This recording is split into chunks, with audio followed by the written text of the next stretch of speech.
నమస్కారం. జిల్లా సమగ్ర నివేదికకు స్వాగతం.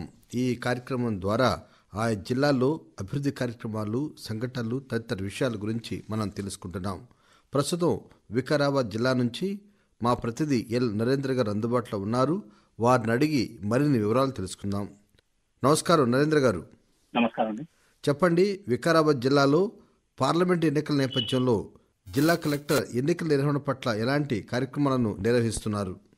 వికారాబాద్ జిల్లా లోపల రానున్న పార్లమెంట్ ఎన్నికలను పారదర్శకంగా స్వేచ్ఛాయుత వాతావరణం నిర్వహించేందుకు గాను జిల్లా కలెక్టర్ అయితే ప్రత్యేక కార్యాచరణ రూపొందిస్తూ ఎప్పటికప్పుడు రోజు కార్యక్రమాలు అయితే నిర్వహిస్తున్నారు. అయితే ఈ మధ్య కాలంలో కూడా ఆయన ప్రతి ఒక్క అధికారిని విధిగా నిర్వహించే ప్రతి ఒక్క అధికారులతో ఉన్నత స్థాయి అధికారులతో మీటింగ్లను కూడా ఏర్పాటు చేసి సమావేశాలను కూడా నిర్వహించారు. ఈ మధ్య కాలంలో నిర్వహించిన సమావేశాల లోపల కాస్టింగ్ వార్డ్ సర్వే, తర్వాత వీడియో విజువలెన్స్ సర్వే బృందాలతో కూడా ప్రత్యేకంగా ఎన్నికల విధులపై అవగాహన కల్పించారు. అయితే తెలంగాణ పార్లమెంట్ ఎన్నికల షెడ్యూల్ ఈ నెల 16వ తేదీన విడుదలైనందుకు అప్పటి నుంచి జూన్ 6 వరకు కోడ్ ఉండటంతో జిల్లా లోపల ఉన్న వికారాబాద్, కొడంగల్, పరిగి, తాండూరు నియోజకవర్గంలో ఎన్నికల నియమాలు ప్రతి ఒక్క అమలు పరిచే విధంగా అయితే అన్ని అధికారులకైతే ఆదేశాలు జారీ చేయడం జరిగింది. అదే విధంగా అధికారులకు మోడల్ ఆఫ్ కాండక్ట్, ఎన్సీఎన్సీ నిబంధనలను, అదే విధంగా ఫ్లయింగ్ స్క్వాడ్, సర్వేయర్ టీం బాధ్యతలను కూడా వారికి వివరించడం జరిగింది.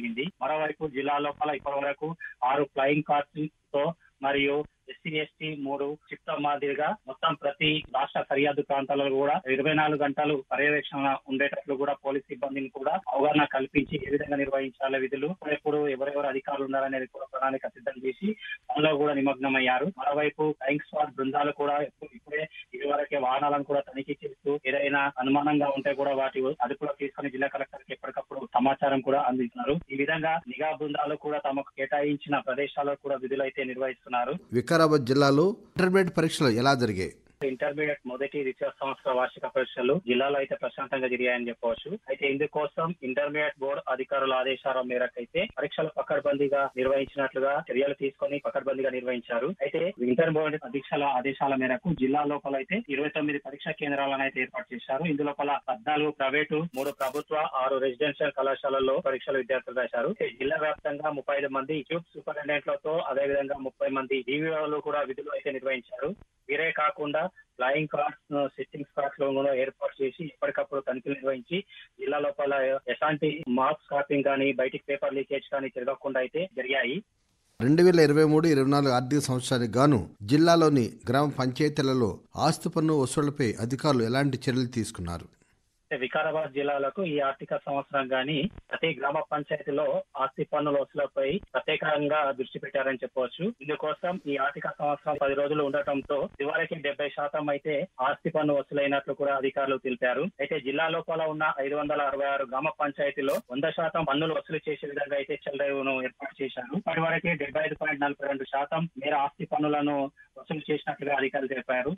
వికారాబాద్ జిల్లాలో ఉన్న పశువులకు ఉచితంగా అందజేసే గాలికుంట వ్యాధి నివారణ టీకాలపై పశు వైద్య శాఖ అధికారులు తీసుకున్న చర్యలేమిటి? వికారాబాద్ జిల్లా లోపల పశు వైద్య సంవర్ధక శాఖ అధికారులు ప్రతి సంవత్సరం మాదిరిగానే ఈ సంవత్సరం కూడా పశువులకు గాలి కుంట వ్యాధి నివారణకైతే టీకాలు వేస్తున్నారు. ఇందులో ప్రధానంగా గోవులకు, గేదె జాతి పశువులకు ఎక్కువగా ఈ టీకాలు వేస్తారు. అయితే జిల్లా లోపల ఈ టీకాలు వేసేందుకు గాను 54 బృందాలతో ప్రతి గ్రామం లోపల 2-3 బృందాల చొప్పున ఏర్పాటు చేసి జిల్లా లోపల పశువులకైతే గాలి కుంట వ్యాధులు నివారణ కోసం టీకాలు వేస్తున్నారు. ముఖ్యంగా జిల్లా లోపల ఉన్న గోవు జాతి 1,38,092 ఉండగా 65,588 గేదె జాతి పశువులు ఉన్నట్లుగా అధికారులు తెలియజేశారు. ఇందులో 3 నెలల పైబడిన ప్రతి పశువుకు టీకాలు వేస్తున్నట్లుగా తెలియజేశారు. అయితే మండల పశు వైద్య అధికారులు ఇందుకోసం ప్రత్యేకంగా కార్యాచరణ అయితే రూపొందించడం జరిగింది. ప్రతి గ్రామంలో ముందస్తుగా దండోరా వేయించి పశు వైద్యశాలకు తీసుకుని వచ్చిన పశువులకు ఉదయం పూట టీకాలు అయితే వేయడం జరుగుతుందని చెప్పారు. అదండి, వికారాబాద్ జిల్లా నుంచి మా ప్రతినిధి ఎల్ నరేంద్ర గారు అందించిన జిల్లా సమగ్ర నివేదిక. మరి మరో రోజు మరో జిల్లా సమగ్ర నివేదిక విందాం. అంతవరకు సెలవు. నమస్కారం.